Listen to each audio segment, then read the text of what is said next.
उसकी काली अंधेरी रात, हर तरफ अंधेरे का साम्राज्य फैला हुआ था। आसपास की जगहों से गीदड़ों की, चमगादड़ों की तरह तरह की आवाज़ें सुनाई दे रही थी। आधी रात का बिल्कुल वक्त था और एक काला लंबा साया हवा में उड़ता हुआ नजर आ रहा था।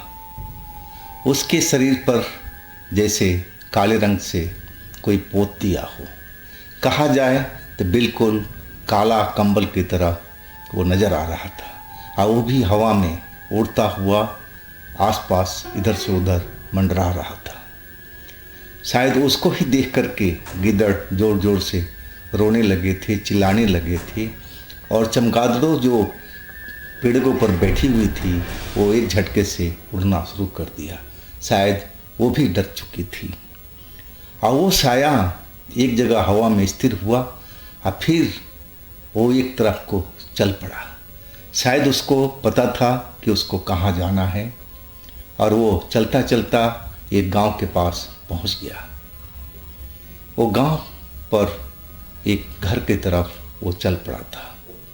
शायद उसको अपना टारगेट पता था कि उसको किस जगह पे जाना है, किसको शिकार बनाना है। अब वो एक छत की तरफ, खुली छत की तरफ बढ़ चुका था। उस छत पर दो लड़के सोते हुए दिखाई दे रहे थे, लेकिन दूसरा जो लड़का था वो सोया नहीं था, वो जाग रहा था।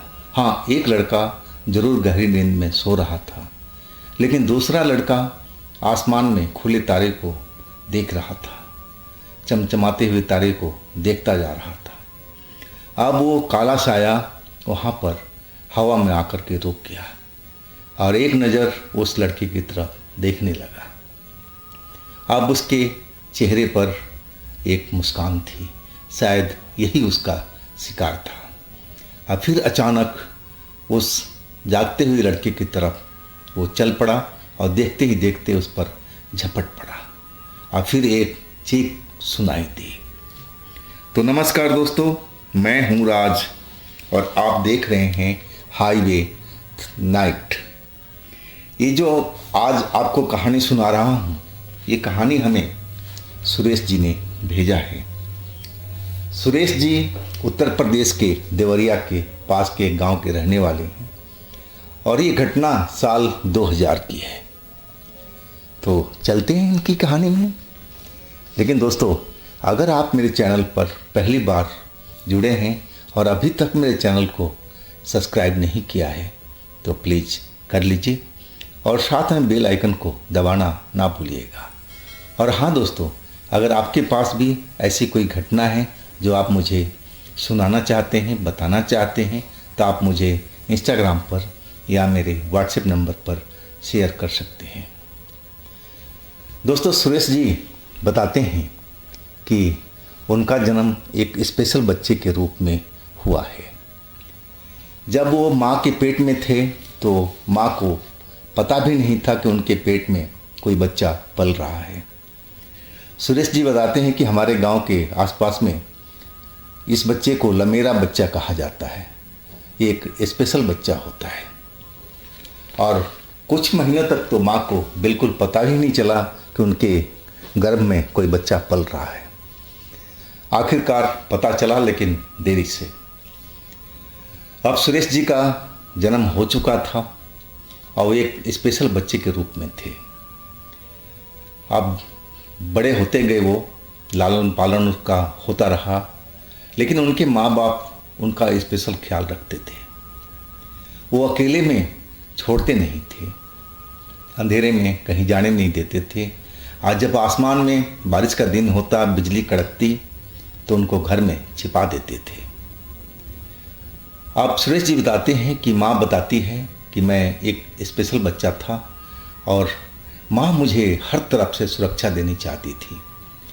गांव वालों को मानना था, घर वालों का मानना था कि ये जो स्पेशल बच्चा होता है, जो लमेरा पैदा होता है, उसको कई तरह से संकट आ सकता है, आसमानी बिजली से भी, और उसके पीछे तो भूत प्रेत हाथ धो के पीछे पड़े रहते हैं, हमेशा ताक में रहते हैं कि कब मौका मिले तो उसका शिकार किया जाए। इसीलिए सुरेश जी की माँ पिता उसके गले में कई तरह के ताबीज़, रक्षा कवच पहनाए रखते थे अपनी बच्चा के सुरक्षा के खातिर।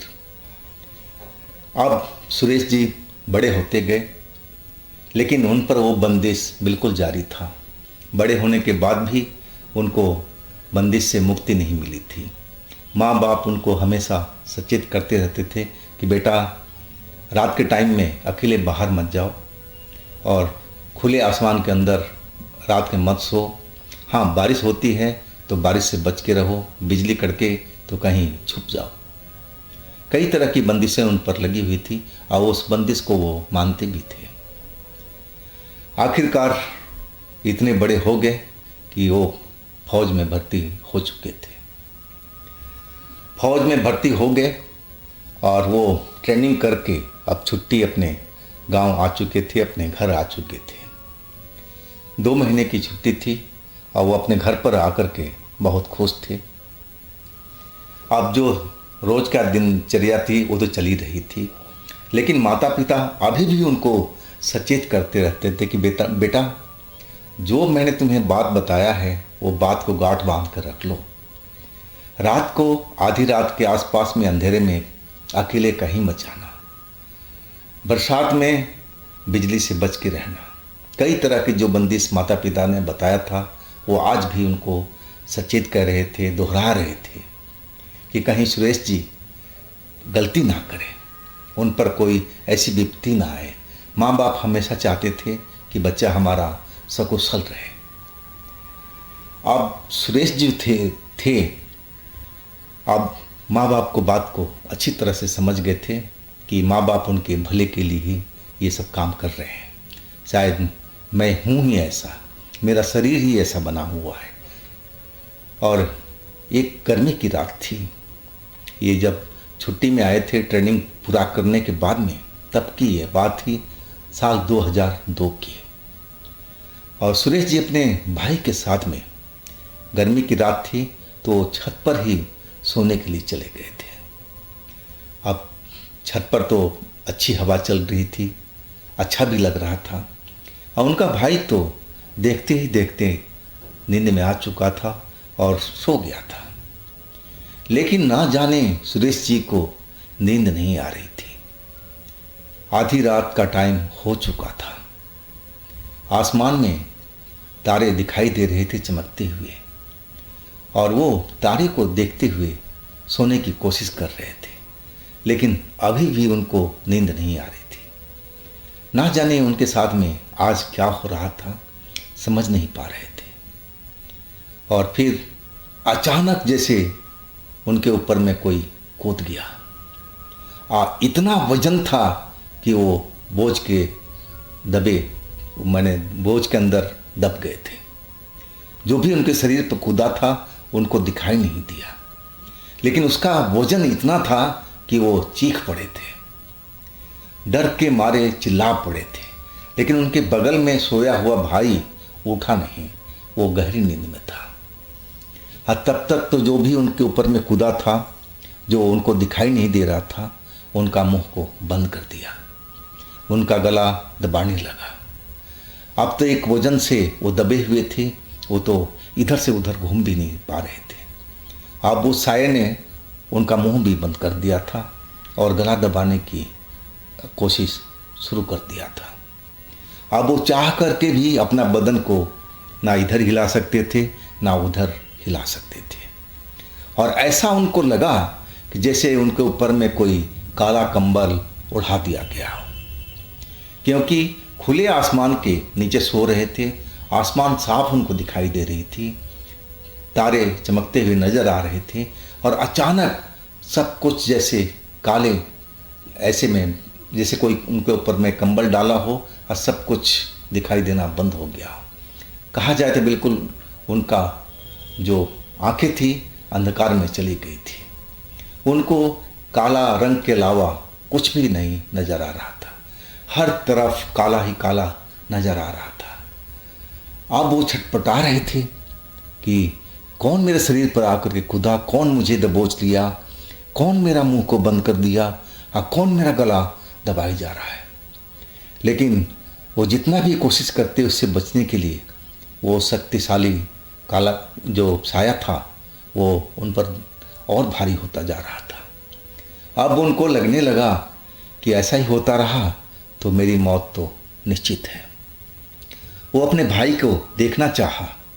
उनका भाई बगल में लेटा हुआ था और उनको देखना चाहा तो उसका भाई नज़र नहीं आ रहा था। सुरेश जी का भाई उनकी आंखों के सामने गायब हो चुका था। कहा जाए तो हर तरफ अंधेरे में वो गुम हो चुके थे। आसपास में कोई भी चमक, कोई भी रोशनी उनको नज़र नहीं आ रही थी। हर तरफ काला काला अंधेरा ही। अब सुरेश जी चीख मारने की कोशिश करने लगे कि अपने जोर से चीख लगाएं ताकि उसका भाई उठ जाए। उसके नीचे सोए हुए घर वाले, माँ, पिताजी और जो घर के सदस्य हैं, कोई ना कोई उठ जाए ताकि उनकी जान बच पाए। लेकिन उनके मुंह से चीख भी नहीं निकल रही थी।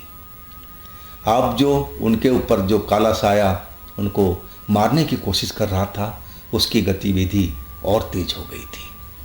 वो चाह रहा था कि जल्दी से इसको ख़त्म किया जाए और फिर अगले शिकार की तरफ चला जाए। और अब सुरेश जी को समझ में आ गया था कि उनके ऊपर जो हो रहा है कोई खुदा हुआ व्यक्ति है जैसा लग रहा है। वो कोई आम इंसान तो है नहीं, ज़रूर वो कोई जिन्नात है, कोई भूत है, कोई प्रेत है। इंसान तो होने से रहा। अब डर के मारे उनकी बुरी हालत हो चुकी थी। उनका बदन थर थर थर थर पत्ते, सूखे पत्ते की तरह कांप रहा था। अब वो सोचने लगे कि अब मैं क्या करूं, अपने जीवन को कैसे बचाऊं, मैं किसको बुलाऊं। लेकिन मुंह से तो आवाज़ निकल नहीं रही है। तो अपने भाई की तरफ वो लात मारने की कोशिश करने लगे। शायद उसमें जो लात चलाऊं तो उससे मेरे भाई जग जाए। लेकिन वो अपनी पैर को भी नहीं हिला पा रहे थे। जो भी उनको जकड़ रखा था उनको जरा सा भी हिलने नहीं दे रहा था। बस वो चाह रहा था कि कैसे भी सुरेश को मारा जाए और उसकी आत्मा को निकाल करके साथ में ले जाए। अब सुरेश जी अब छटपटाने की कोशिश कर रहे थे, जी जान अपना लगा चुके थे उस साए से मुक्त होने के लिए। लेकिन इस काम में वो सफल नहीं हो पा रहे थे। और तभी उनका फौज का ट्रेनिंग वाला याद आ गया कि अरे मैं तो फौजी हूँ, मैं तो ट्रेनिंग करके आया हूँ, मैं भला इस भूत से कैसे हार सकता हूँ। और फिर उन्होंने पूरी ताकत अपनी खर्च कर दी उस भूत को भगाने में। लेकिन वो जरा भी उस भूत को अपने से दूर नहीं कर पाए। वो जितना छटपटाते, जितना जोर लगाते, वो भूत, वो जिन्नात उन पर ज़्यादा ही अपना शिकंजा कसता हुआ जा रहा था। अब तो जैसे उनकी दम घुटने लगी थी, कभी भी उनके प्राण निकल सकते थे। और तभी उनका पिताजी का कहा हुआ एक बात याद आने लगा। पिताजी कहा करते थे कि देखो बेटा, कभी भी तुम अंधेरे में डर जाओ, तुम्हें ऐसा लगे कि तुम्हारे पीछे कोई भूत प्रेत का साया है, मंडरा रहा है, तो तुम गायत्री मंत्र का जाप करना शुरू कर दो। और सुरेश जी को यही लगा कि यही चीज़ है जो मुझे इस भूत से बचा सकती है। और वो अपने मन में गायत्री मंत्र का जाप करना शुरू कर दिए। एक बार किए, 2 बार किए, तीसरा बार किए, तब उनको लगा कि उनका बदन थोड़ा हल्का होने लगा है। लेकिन वो जाप को बंद नहीं किए, लगातार जाप करता हुआ चले जा रहे थे। अब जैसे जैसे जाप उनका आगे बढ़ रहा था और उनके शरीर पर जो वजन लदा हुआ था उस प्रेत का, उस जिन्नात का, वो सब कुछ अब धीरे धीरे हल्का होने लगा उनका शरीर। अब उनके बॉडी में मूवमेंट भी शुरू हो चुका था। वो अब चिल्लाने की कोशिश किए तो उनकी आवाज़ भी गले से निकल गई। और वो आवाज़ सुन के उनके बगल में सोया हुआ भाई जग चुका था। अब भाई चिल्ला रहा है तो दूसरा भाई तो जाग ही गया, आवाज़ उसकी कानों में पहुंच गई। और उठ करके बैठ गया और कहने लगा, भाई क्या हुआ तुम्हारे साथ में। लेकिन सुरेश बहुत डरे हुए थे, क्योंकि वो साया अब उनके ऊपर से उठ करके और हवा में तैर रहा था। उतना दूर, जितने दूर में उस साया था उतने दूर की आसमान बिल्कुल काला दिखाई पड़ रहा था। उस एरिए में कोई भी तारा, कोई भी चमकीला चीज़ आसमान का नज़र नहीं आ रहा था। जैसे लग रहा था कि उनके ऊपर में एक काला कंबल ओढ़ाया हुआ है और वो अभी भी डर से कांप रहे थे। हाँ, भाई उनके पास में तो था और वो उनको बोल रहा था कि भाई क्या हुआ, क्यों तुम चिल्ला रहे हो, तुम्हारे साथ में क्या हुआ। और वो अब जो मंत्र, गायत्री मंत्र अपने मन में पढ़ रहे थे, अब वो बोलना शुरू कर दिए। और जैसे ही गायत्री मंत्र उस जगह पर गूंजने लगा, उनके मुंह से अल्फाज निकलने लगा और वो जो काला साया था, जो अब हवा में तैर रहा था, हवा में खड़ा था, आप उस जगह से गायब हो गया। अब इसके बाद अपने भाई को वो बात बताने लगे, डरे हुए, सहमे हुए, कि मेरे साथ में क्या क्या हुआ है। अब भाई उनका कहने लगा कि तूने कोई भयानक सपना देखा होगा, मैं भी तो बगल में सो रहा हूँ, तो मेरे साथ में ऐसा क्यों नहीं हुआ। तूने ज़रूर कोई भयानक खतरनाक सपना देखा है, उसी का असर है ये। लेकिन सुरेश जी के सामने सब घटा हुआ था। सुरेश जी तो अपनी आंखें भी नहीं बंद किए थे, वो तो बिल्कुल सोए तक नहीं थे, उनकी आंख झपकी भी नहीं थी। तो ऐसे कैसे हो सकता है। अब वहाँ से दौड़ते हुए छत से नीचे उतरे और सीधा अपने माँ के पास पहुँच गए, उनके सीने से लग चुके थे। माँ मुझे बचा लो, माँ मुझे बचा लो, माँ। माँ भी जग गई, अपने बेटे का हाल देख करके वो भी डर गई कि आखिर सुरेश को क्या हुआ। अब सुरेश जी ने सारा हाल अपने माँ से बताया कि माँ मेरे साथ में ऐसा हुआ है, और वो अपने माँ के सीने से चिपट करके आंचल से और एकदम डरे समय से चिपके रहे। माँ उनको बोलती रही कि बेटा घबरा मत, अब तू मेरे पास में है, तेरे को कुछ नहीं होगा, तेरे पास में कोई भी काली शक्ति नहीं आएगी बेटा, तू डर मत। लेकिन सुरेश जी डरे हुए थे, बिल्कुल माँ को छोड़ना नहीं चाहते थे। कहा जाए तो सारी रात अपने माँ के आंचल में सिमटे हुए और जागते रहे। माँ भी जागती रही और सुरेश जी भी सारी रात जागते रहे। सुबह जब हुई तब सुरेश जी का डर कम हुआ था। माँ तो ये बात पहले ही से जानती थी कि बच्चा मेरा स्पेशल है, इसके साथ में तो ऐसा कभी न कभी होना ही है। अब घर वाले को सबको पता तो लग ही गया था। अब जितनी मुँह उतनी बात, कोई कहे ओझा से मिलाओ, कोई तांत्रिक से मिलाओ, लेकिन माँ को पता था कि चाहे कुछ भी कर ले, ऐसी शक्तियाँ तो ज़रूर हमला करेंगी। और उसका एक ही बचाव है गायत्री मंत्र, जो रात में उन्होंने किया था। वही एक मंत्र था कि उनकी जान बचा सकता था। अब पिताजी को भी सब घटना को पता चला और गांव के लोगों को भी पता चला, तो सब ने अपने अपने जैसे जो राय था देना शुरू कर दिया। लेकिन पिताजी भी किसी की बात को नहीं माने और वही बात वो बोलते रहे कि सुरेश बेटा, बस उस गायत्री मंत्र का तुम जब भी जिस स्थान पर तुम हो, जहाँ पर सोने की तैयारी कर रहे हो, सोने से पहले ज़रूर गायत्री मंत्र का जाप करो, और ऐसा कुछ नज़र आए तो उस गायत्री मंत्र का प्रयोग ज़रूर करना, वही तुम्हारी रक्षा करेगा। और इसके अलावा कोई भी रक्षा कवच, कोई भी जादू टोना तुमको बचा नहीं पाएगा। तुम्हारा असली जो मंत्र है गायत्री मंत्र है। अब इसी को तुम्हें हमेशा करना है जब तुम किसी संकट में फंस जाओ या सोने से पहले। पिताजी सब कुछ बताने लगे थे। अब सुरेश जी को भी समझ में आ गया था कि वो एक स्पेशल बच्चे हैं और हमारे साथ कुछ भी हो सकता है।